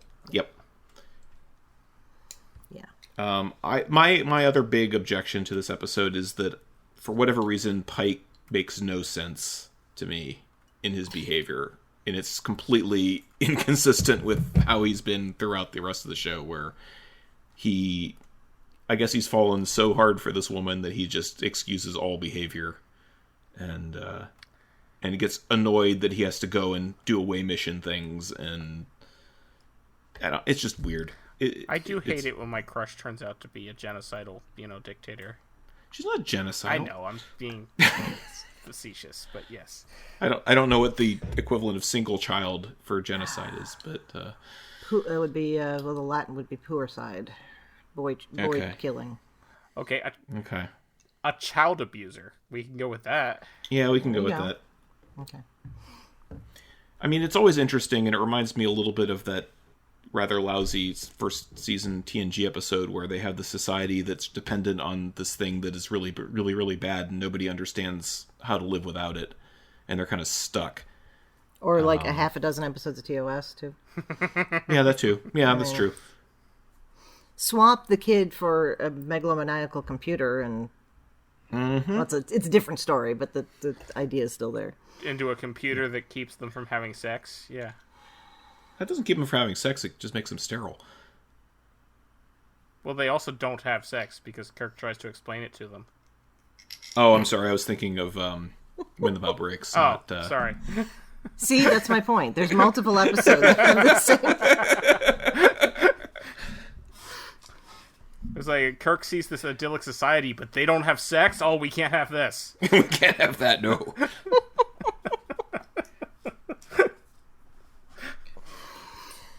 Oh, yes. Reminds me of that great Lower Decks teaser when they start following Landrew again. Yeah, but I just bought a new scythe. I know. Use it to plant some harvest some corn. From back in the era that I call TOS. Yeah, those old scientists. Yes, but that brings Those old Scotty, scientists. those guys. right along. Yes, I know. And they have the pad that has TAS Kirk and Spock on it. Yep. I love that. I love that So good. Anyway, yeah, this one doesn't rate very high for me. Yeah. No. The commentary is beautifully done, which is why it's uncomfortable to watch. So, Yep. So, and again, yeah. another thing that I don't like about this episode is ongoing themes. Mbenga gets some information about a possible cure for his daughter in this episode. Yep. And then, well, Oops. we have another episode in between, but Yep. yeah. Yeah. Yeah, when we get to that, I'll talk about it. Yeah, we'll get. I have a lot to say about that when we get there. I figured you would. Which we will. Yeah. Okay, all right. Serene Squall. The pirate episode. Okay, so I do actually mostly enjoy this episode. Yeah. Okay. Me too. I mean, particularly... You said we don't the have way fun Pike for a was. while, and I was This like, I one hope does this have isn't... fun, yeah, okay. Yes. And we've got Yes. Pike talking like a pirate at the end, which is probably my favorite part. Arr. I both hate and love that. It's just like, oh Yeah. god, no. Honestly, what I mostly dislike about this episode is how easily everyone in the episode, both the protagonist and the antagonist, are manipulated by very basic stuff. Yes. Yes. It's one thing to Bree make all the Ferengi pirates took over look the stupid. Enterprise in Rascals. Yes. Yeah, I was going to bring that Just up. gonna point that out. What, 5 Ferengi versus 1,000 crew? Is it 5 Well, Ferengi or I don't know. Is it 4 or 5? There's at least 3. It's Yeah. a handful at most. Yeah. Yeah, but I Not mean, enough. even if you take like, An insignificant number of Ferengi. yeah, there's If it had been 1,000 100 people. Ferengi, they wouldn't be able to agree on anything. It would be less likely. Yeah. I've seen the Magnificent Ferengi, Yeah. so yeah. Yep. Yep. I liked the casting and the character choice Yes. for our lead pirate. Angel. And Yes. yeah, Jesse Angel. James Keitel is fantastic in both parts that she ends up playing. I think she's convincing in both ways, and I think she had a lot of fun. And I like doing that this. Spock has a crush on her. Yes, Or and I appreciate. actually, you hold know, on. Is Angel they? They, yeah. Angel is a they. Well, I don't know if we know whether Angel's a they. I know that I know the actor. the doctor that's being impersonated is a they. That's a good point. I hadn't thought of Although that. Pike refers to Captain Angel as a they at the end. Okay. So I like we'll that go with Spock has a crush on them. Yes. Yes. Yeah. That is funny, and it also then leads into other, dealing with other issues with people who aren't T'Pring. Let's put it that way. Mm-hmm. Yeah. Yeah, but I was bothered by the whole thing of like, oh, your food's terrible. Let me cook something for you, because you don't have to be that swift to think about the fact that you're holding this person imprisoned, and then you really shouldn't eat anything they prepare for you, because Yep. poison. Yep. But okay. It worked. I think a lot of stuff happens off screen Yeah. over on that ship that probably shouldn't have, but they ran into runtime problems because that wasn't the focus of the story. Also, I can't believe it teased Cybok and then we never saw Cybok. I think we probably will see him this season. I think so too, but Yeah. Well, I think Captain Angel is confirmed as returning. Oh, okay. I could be wrong on that. If Angel returns, I bet we'll get Cybok in that same Yeah. episode. Yeah. But it was weird that they would tease Cybok at all if that wasn't like immediately coming up in the next couple episodes. I thought. Yeah. Well, maybe they didn't know. Well, no. Never mind. I was about to say maybe they didn't know if they were going to be able to follow it through. But I was sure they Cybok did. was going to be in the season finale after watching this episode. yeah. Yeah. Cybok is the big villain of the season. That would be... That would have been interesting. People's yeah. heads would explode on that Cybok one. takes them to find the devil. You know. What does the devil need with the starship? Nothing. Oh, okay. Go ahead. Well, it couldn't be the real devil because the Enterprise found the real devil in TAS. And the Enterprise D found the real devil in... Well, that was the fake devil. No, she was a fake. Well, she but- was a con. She was a con artist. Right, but if you take that as, if she's Yeah. playing the devil, Yeah. we don't know how far back it goes. And then there was that whole pickup of that story in the Prey novels, which is fantastic. Yes. So, Elysian Kingdom. You have the floor. I hear you have things to say. Me or You, Pat? yeah, you. Oh. Yeah, you said you. Well, Sorry, You're I the didn't. only mean- parent on this podcast. I now, pointed so- at yes. you on the screen. And, yeah, that doesn't work. and I actually, we did that episode together, so this is we did. interesting. That's right. Yeah. Right. Okay. Well, tell So us my again. critiques, my critiques from that episode stand. In fact, a little more amplified, and I'm a little less sympathetic to Mbenga at this point because, as Thad pointed out, he's been teased this possible treatment in the end of Lift Us or Suffering Cannot Reach. Apparently, it hasn't worked, and he's running out of time. He says, because it sounds like this xenokemia condition progresses rather rapidly when she's not in the transporter buffer and he's running out of time to treat her, which immediately makes me say, then you're a very selfish father for taking her out of the buffer to read books to her Yep. and Yeah. costing time off of her life when you could be, I don't know, researching her condition. Yep. Yeah. That is not something that I'd thought of when I'd seen the episode once or twice, but in seeing it again, that's something that really bothers me. Agreed. We talked about both here and before, I think the first 45 minutes or whatever of this episode is a lot of fun. It's sort of the Fistful of Data's episode of Yeah. the story, Yeah. but then all of a sudden it becomes really deadly serious. Or the Armin Bashir. Or Armin Bashir, exactly, or Captain Proton stuff, Captain Proton episodes. I still struggle with the idea that a father would just give up his daughter Yeah. like this. I know my daughter is roughly the same age, I think, as Rukia, somewhere around there, not too far off. I think mine's a little older, but and this is a problem that I've had a little bit with the show in this arc, is that if she's really dying and her situation is really dire, we needed to see that. We needed to see him in almost every episode try something and it not work. And I'm not even angry so much at the solution to the problem. I think the solution to the problem of her going off and living this disembodied life is a perfectly valid one, and that last scene does affect me when I watch it in the moment, and then when you think about it, you're like, wait a minute. What I would like to see happen maybe is sometime in season 2, where multiple things have failed. Well, let me go back up. What I would like to see was in this episode in Elysian Kingdom, the daughter says, "No, I'm not going with you. I'm gonna," or Mbenga convinces her, because she's 8 years old. Like, she has, I think we said, like, what, how capable is she of making this big of a decision about her own life at this age? Right.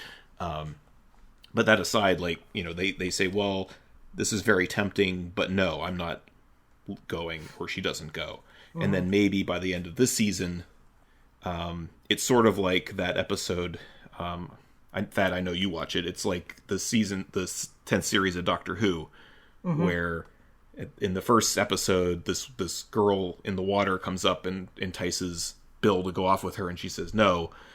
And then, but the solution to the problem at the end, because she's about to die or has died or is essentially dead, she comes back to this situation, and it comes back around to itself. And at the end of sometime in season 2, maybe that ending would have been earned for me, where they have to take her back to this nebula because it's the only thing they can do, and it's we've tried all these other things and nothing's worked, and she's minutes away from death, and we can give her this one chance at living, and we do it. Yeah. That would have worked for me.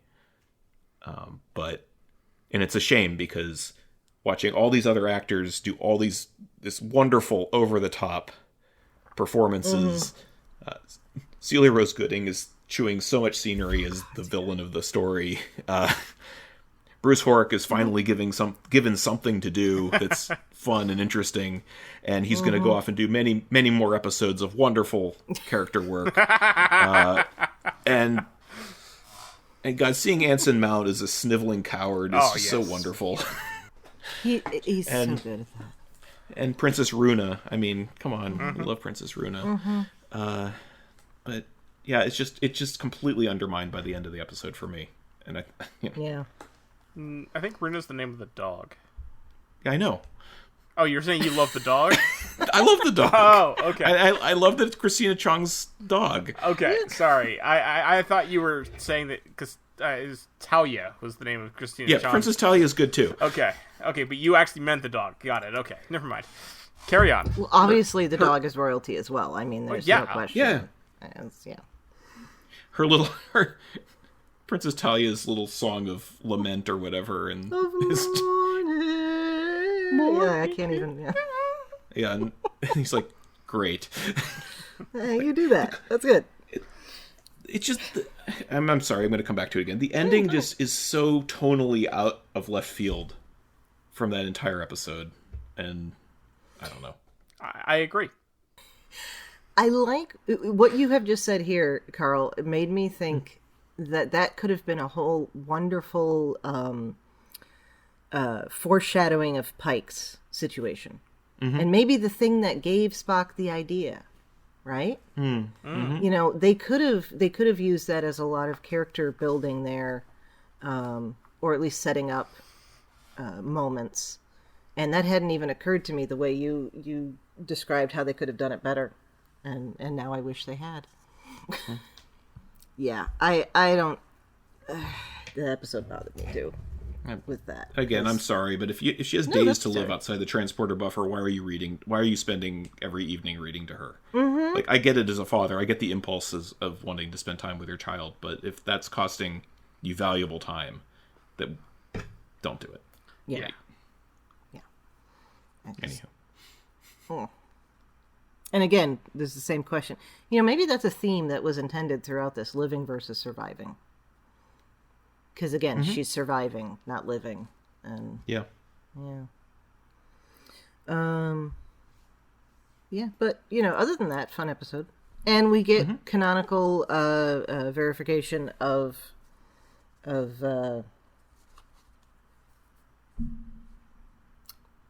Benny Russell. Yes. Yeah. Which is important to me. I think that's if those events are only in Sisko's head because the prophets put them there, or he was in a coma or whatever, then that is not as meaningful. I always took that as something that really happened, and so. No, I like that. All right, all those who wander. Yeah. So. Bye, Hemmer. Yep. And some Gorn. Honestly, what bugs me so much about Hemmer's death is how quick it goes from Hemmer is fine to Hemmer is dying and needs to commit suicide. and it's hand waved away by a throwaway line about how maybe they gestate different times in different species, but I don't know how you could gestate for 20 minutes or however long it is. Yeah.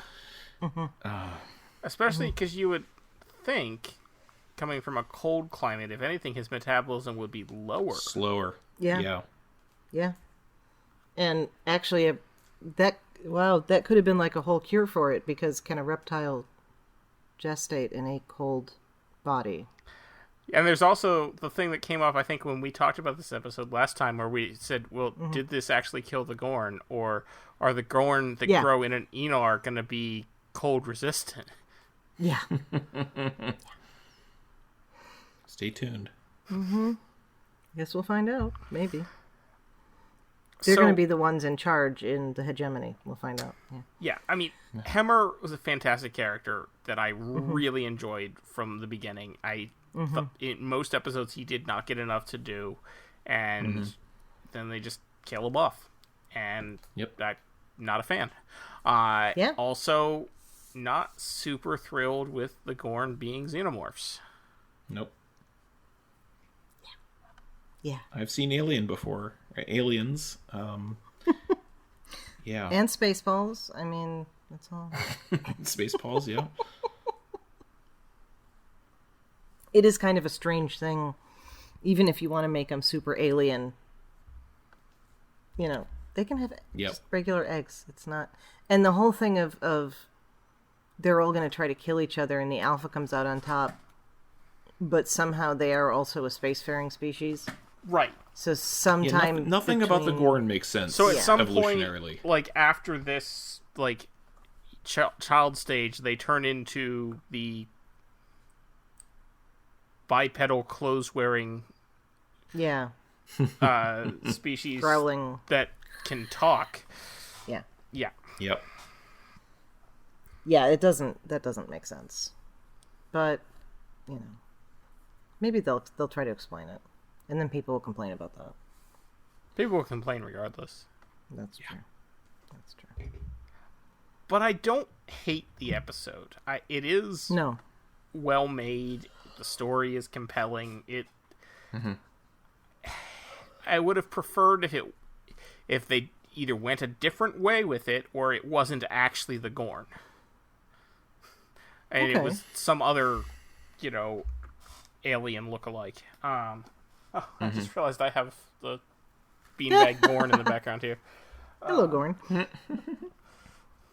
That's from this is one of those things that time last year when we had Alex Perry on and he talked about the beanbag Star Trek aliens from the experience, and I bought them on eBay while we were talking. Yeah, this is one of those. That's funny. But yeah, like it just I don't like how they did Hemmer dirty like that, and I wish it wasn't Alien Gorn, but the episode itself is still pretty well written and still high production. It's a good horror show. Yeah, it's I still enjoyed watching it. I just watched it again today, and I enjoyed watching it more than I enjoyed, say, Lift Us Where Suffering Cannot Reach or The Elysian Kingdom. Yeah. I mean, I will say that I felt like once the awful things happened to Buckley or whatever the alien guy's name was, like I kind of figured out what was going to happen. Oh yeah. For the rest of the show. I knew from the beginning when they went down to that planet with the newly minted lieutenant. And he was done. He was that done. We had not seen until this episode. I knew they were both dead. Oh, they were both done. I will say that I really liked that it was all puppetry. Yeah. Yes, that's cool. That and it was really well done. Puppetry too. Like the CGI was removing the puppeteers. It wasn't creating any of the Gorn. Yeah. And that to me is very impressive, and it's not something they typically do these days. Yeah, I did appreciate that very much. By sheer happenstance, when we talked about this episode last year, we had Abby Summer on as a guest, who happens to have a very very vast knowledge of puppetry, which was Yeah. which worked out very well. Okay. I think I remember listening to that. Yeah. Yeah. And I did enjoy seeing I did enjoy seeing Sam Kirk play Hudson throughout the entire episode. Game over, man. Game over. Yeah. Yes. And of course, this is where Spock has to break through his emotional barriers, right? And that's bound to have repercussions. Eventually. Yeah. Although, you know what, they did a neat interesting trick with that, because the next episode doesn't really count because it was way off in the future for the most part. So, but yeah. Yeah. Well, then, speaking of that episode, A Quality of Mercy. Or... Fantastic. Yep. Yeah. Oh, yeah. I don't like the saggy flap on the Monster Maroon, as we talked about last year.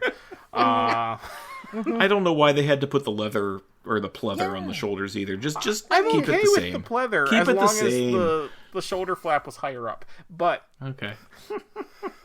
one thing that I picked up on watching this that I don't think I really thought about the last time is when Pike gets called to the bridge, he walks out, he asks Spock what's happening, and Spock sort of coldly says, Lieutenant Uhura can brief you. And I wondered, is that to imply that there was maybe some sort of problem between Pike and Spock that we don't know about because this is in the future? I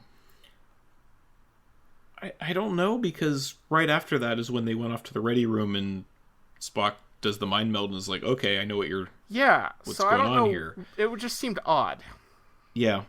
He's delegating. I think he's the first I think that officer. was more them just doing this Spock is more like Leonard Nimoy TOS Spock than the cage shouty Spock. And I guess to immediately point out that Uhura is the lieutenant, I guess. Yes, that's true. That's another I like thing. that Starfleet in this period has realized that nobody can actually see the rank bands when they're the same color as the uniform, and they're all gold in this one. Well, I like that Uhura has the weird like black neckline thing on her uniform, like that's standard there too. So that was good too. Yeah. And Chapel was wearing a pale blue uniform instead of white. Blue. Yep. The Jerry Finnerman like light across the eyes thing, they recreated that really well. That was beautiful. Yeah. So the one, I think my biggest complaint about this episode last time, and I still think it applies some this time, but I've grown more to accept it, is I'm not super thrilled with Paul Wesley as Captain Kirk.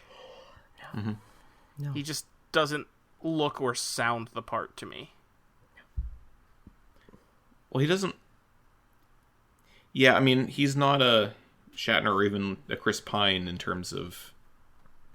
But I've always written that off, though, as he is the captain of the Farragut and kind of slumming it a bit.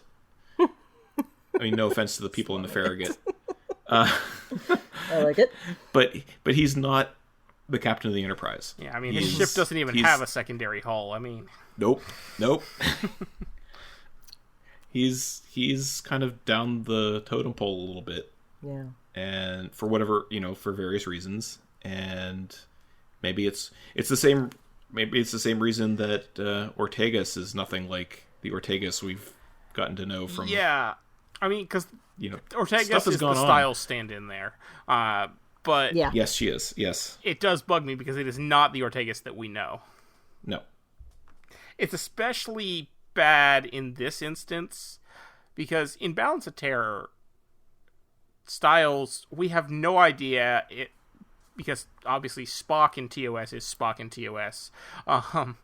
He has probably never had any meaningful interaction with Styles. Like, a personal interaction with Styles. But we know that Ortegas knows Spock, has talked to Spock, is friends with Spock, and has known Spock for like a decade at this point. For her to immediately be like, to turn on Spock is absurd. Yeah. Is that her tragic backstory, though? Maybe her family, a bunch of them died in the Romulan War, and it's a... Oh, there you go. Well, that was Styles' backstory, so that makes sense. Yeah. Mm-hmm. Yeah. Yeah, I will always go back to the gut punch that it is to be like, oh, Pike is in a Monster Maroon, and then I was like, oh, there's a reason we never saw Pike in a Monster Maroon, and like that so set the tone for the whole episode, and I know it was meant to, but I don't know, that hit me pretty hard when I saw it, so. So, like, they're still... The Romulan War is still going on, like, 20 years later? Because that would be, like, how long it would be until they get Monster Maroons. Yeah? Yeah, could be. Maybe. That is... I guess, yeah, the Romulans were ready for eternal... 100 Years War, right? Intermittent, I mean... We do that on Earth all the time. What bothers me about that, too, is, like, the Monster Maroons were always... I love the Monster Maroon. It is probably my favorite Trek uniform. Mm-hmm. It's a dress uniform. Yeah. It's a dress uniform all the time, and not the kind of thing that you're going to wear into a war, unless you are the English British Army in World War One. So, and we know that because they wear the Monster Maroons in dress uniform situations in the movies. Yeah, they just add the medals and stuff. Yeah, the British Army still had a dress uniform in World War One. Because they weren't wearing red in the field. No. I was making a bad joke because the British Army, if you look at the uniforms for the parts of Europe throughout that time, okay, when the war starts, the Germans have a uniform that actually looks like it's functional in the field. The French kind of have a uniform that looks like it's functional in the field. The British look like they're going out for tea until halfway through the war. Gotcha. Okay, that's it. I'm saying so. It's Yeah. Okay, but like their dress uniform is bright red. Joke. That's why. Yes, it is a different. Yeah. Anyway. Sorry. No, don't be. I think I just made an in joke in my own head, so that's pretty bad, and I will likely cut it. Because and the only reason I know the British Army dress uniform of World War One is bright red is because I've watched Downton Abbey. Yes. Yeah. I mean, the only other issue I have a little bit with the story is that they say that no matter what Pike does, and it sounds like he's tried various things, to prevent his accident, like, is that no matter what he tries to do, it always costs Spock his life. And I've always been a little iffy on that one. So, yeah, like, what if he, instead of going to teach at the Academy, retires? Right. Then Kirk takes command of the Enterprise, and in theory, there shouldn't be any difference on the Enterprise. Nope. Have you ever read Q Squared? Yes. Okay. Fantastic book. Oh, one of my favorites. All so time. Good. Remember in that someone always had to be sacrificed so that Beverly and Jean-Luc could be together. And in all of the other timelines, it was Jack who died, except for the one where it was Wesley. Mm-hmm. And, made me think of that. It's like Beverly's wine glass in Cause and Effect. It always Cause has and to Effect. Yeah. Yep. But anyway, we just nitpicked incredibly minor nitpicks because this episode is incredible and I love it so much. Yes. Yeah, I mean, trying to rank these episodes, like, I think the worst, like, the lowest one for me is probably like a B- of an episode. Yeah. Like, the season is so strong. Even the episodes where I say, because yes, Lift Us for Suffering Reach, as I said, it pisses me off, but that's what happens in that episode. Yeah, and the writers are trying to piss you off with that. It's still a good episode. I would not list any of these as truly bad episodes. No, definitely not. You can't have a bad episode when there's only 10. You can. Well, okay, you can. Being a little facetious there, but let's say there's less room, right, to allow for one. Yeah. I mean, there have been some episodes. There are episodes of Discovery. Every single episode of Strange New Worlds Season 1 is better than certain episodes of Discovery. Okay. Yeah. Or Picard. Yeah. Oh, yeah. It's not even good.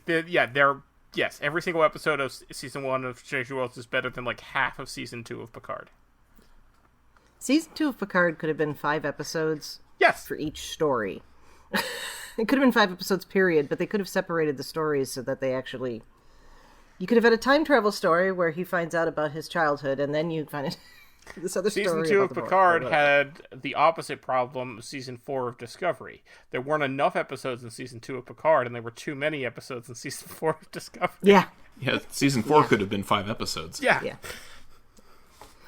Anyway, that sort of problem doesn't happen in Strange New Worlds because No. it's episodic. Yes. all right. Well, do we want to put forward any theories and/or wild speculation for what we we're going already to be said seeing? Cybok's going to happen. Yep. Yeah, I think that's likely. I think we can assume that Una is going to be acquitted or set free at least. Yeah. Which is interesting. I wonder if because in this timeline that Pike goes to in the future, she never was. She's been in prison ever since then. Mm-hmm. And I wonder if that seeing that will make Pike fight harder for her than he did originally, and is what maybe. gets her out. Maybe. That might be part of the coldness with Spock too. Yeah. Interesting. So I still think there's a good chance that Brent Spiner will show up in the time travel episode. Yeah, that would make sense. Or as the same Soong from Picard. Oh, Yeah. maybe. Yeah, because it's a year before, 2 years before. Yeah. So I hope not, because as far as Soongs go, he's kind of at the bottom of my list. But yeah, that would make sense. Even if it's just like a little bit, you know, something with the con project. Well, that still all goes back to that stupid tweet that Spiner made when Strange New Worlds premiered, where he said, "I'll see you soon."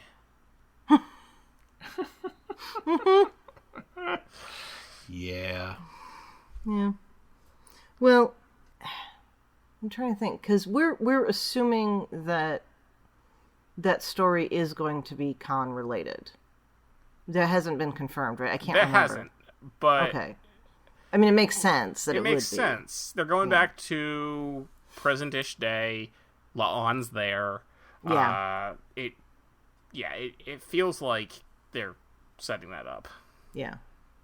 I mean, there's got to be a reason they named her Noonien Singh. Right? Akiva Goldsman was running the train wreck of the second half of season 2 of Picard, so he was setting that up. So that's something I actually want to talk about is how, I guess it's just because they're very different types of shows, because he's done a fantastic job with Strange New Worlds. Yep. I don't know how much of an influence Harry Alonzo Myers has had on the show. Sure. That's all I'm going to say. I will say, having watched the special features on the Blu-rays, Akiva is incredibly proud of this show and super excited by it, and it really comes out in everything he says about it. Because he talks about how he actually thought this was the show he was going to be doing when Kurtzman brought him on for Discovery. Yeah. Ouch. So I think we'll see callbacks on that con project thing. And I think I have no idea how they're going to get the Lower Decks guys in there. I'm so looking forward to seeing how that is going to work out. If Weird it's gonna time travel be shenanigans, I'm sure. Well, yeah, but it's I want to know. I just want to see the episode. That's what it boils down to, I guess. Yeah. There are definitely... I tweeted about this because I saw, in a bunch of different groups on Facebook and on Twitter and different places, there are people that just don't understand that things get explained in episodes, and that when you see something in a trailer, you might not know exactly what's going to happen, but you'll find out when you watch the episode. Because there's a bunch of people saying, well, how can they do that? Because they're in different times, and it doesn't make sense. It's like, you watch the episode and you'll find out. Yeah, no, my question is just how, not, I want to know the explanation. Yeah. No. I'm not talking about No, I know you're you. not saying that, yeah. Because you're not saying it's not possible for them to do it. Right. It doesn't make sense. You're saying you want to know, and that's fine. It's the people that are saying, no, they can't do that, or this doesn't make sense. It's like, because, Star Trek famously never done time travel before. Or things that don't make sense. Right. What bothered me was less the people that were saying that and more the people that think that Lower Decks is a different timeline. Oh, yeah. Or the people that, people that said, oh, well, but Lower Decks isn't canon. And it's like, because it's animated. And it's like, that is a very weird way to define canon. Yeah. This can't come quick enough. Yes. Yeah. Yep. I want to Mid-August is when we'll finally get to see it. That's so far away. And the rest of it in between, I want to see that too. Well, yes, But we're really going to get 6 out. other episodes of Strange New Worlds before that, and they will probably not suck. But...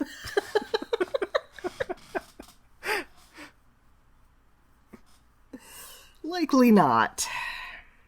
Oh, I wonder if we're going to see the lawyer that Kirk had in Court Martial. I can't think of his Cogley. name. Oh, Samuel T. Cogley. Yeah. That'd be cool. If he showed up for dealing with things for Una. Yeah, that'd be interesting. Small universe syndrome, I know, and people will complain. But I think that would be a nice little callback. See him running around with his hard copy books. But I don't know. I've got no other theories or speculation or any of that. No, it's hard to speculate when, they're all episodic and could be anything, so... We know Klingons show up at some point. Yep. We know... Oh, yeah. And Spock drinks with them. Yes. Mm-hmm. We know a bunch of little things are happening, but because it's episodic, it's not like we can do like the crazy wild speculation that we get for Picard and stuff. That's true, and I hadn't thought of it that way. I got to reset my brain after doing the serialized stuff. Mm-hmm. Yeah. Wonder if we'll get a Gary Mitchell appearance at some point. Ooh, or Dr. Daner. So, the navigator, or whatever position you want to call it, Mitchell? We already have a Mitchell on the bridge. Yeah. I've been wondering this whole time, is she like a replacement for Gary Mitchell, or sort of like how we have... I hadn't made that connection We at have all. Kyle. Yeah. Yeah. Doesn't look like Kyle from TOS. Yeah, but... He hasn't been beaten up like Kyle from TOS either. Yeah. Yet. Well, he's not going to be in the season, but... No, that's a shame, too. Yeah. Well, anything else we want to say after... Oh, over 2 in hours Equality of of Mercy, I like that we get off-screen Scotty in that one scene. Yes! Oh, that's right! I forgot. I'm looking forward to, as we move forward, seeing these characters show up, but I'm hoping it's not too soon. Mm-hmm. I just, save it for the last season, whenever that's going to be, Well, and speaking of Scotty, I want to say I'm very much looking forward to seeing Carol Kane on the show, just because I've always been a fan of hers, and it's going to be very interesting just to see her as chief engineer. Mm-hmm. I've seen a 2-second clip of her so far, so I don't know anything else other than that one line she gets in the trailer. But yeah, I think that's gonna be fun. And I'm liking, as I've said before, but I'll say again, I'm liking seeing all the women in positions of power and authority. And I have definitely, I don't remember who brought up the retcon in the first place. I think it was on Twitter somewhere, and gods know, but the line that Pike says about I don't know how comfortable I am about having women on the bridge, and retconning that to being I don't know how comfortable I am with only one woman on the bridge. I wish I could give credit to the person who came up with that, because I love it. Well, if you're out there, tell me. There's a really awkward bit where he's like, "Oh, but I'm not thinking about you, number one, because I don't think of you as a woman." Yep. Which is like, wow. Yeah. This show's dated. Anything else we want to add here? Strange New Worlds Season 1 was pretty good. Looking forward to Season 2. Yep. I'll second that. Yep, I'll third it. All right. Well, Carl, thank you so much for joining us for this discussion. Where can listeners find you online, and do you have any work you'd like to plug? I know one thing you'd like to plug. Sure. As Thad does every week. Yes. So Thad and I co-host a podcast called License to Spiel that has originally started as a way of working through the James Bond franchise and has since gone off into lots of spy-related things. We're currently in the middle of the Mission Impossible franchise, which is timely considering there's a new movie coming out next month. And I have a online blog called listeningtofilm.net that you can check out. I'm currently going to be writing up, oddly enough, some blurbs about Strange New Worlds and what I think of the episodes. So that's going to be coming soon. Awesome. And I still have a Star Trek music podcast that I'm trying to get off the ground that'll be coming hopefully in the next month or so once that's up and running. So that'll be off the blog as well. So stay tuned for that. Exciting. Excellent. And also, if you want to just check me out on Twitter, at Listening to Film. All right. Well, Thad, where can people find you when you're not reconciling bent canon that we're about to see? Well, best place to find me is on Twitter. I'm at Tyrannicus. That's Tyranicus. As Carl mentioned, I am on License to Spiel. That's license spelled with a C like the British do it. And those are really the places you can find me most of the time. I occasionally on the BQN Collective on Facebook, but I admit I am not a regular that much. But yeah, Twitter. I'm always on Twitter talking about Star Trek pretty much constantly. So, talk to me there. I tried Mastodon for a bit, but it just didn't gel, and Twitter still hasn't crashed and burned completely, so I'm still there. Yeah. No reason to move now. I mean, other than the reasons to move. But. Chrissie, where can people find you when you're not incubating Gorn eggs? Oh, that sounds painful. In addition to here on Infinite Diversity, of course, you can find me on History with the Szilagys here on the BQN. That's that twice-weekly short history podcast I do with my fellow historian partner, Jason.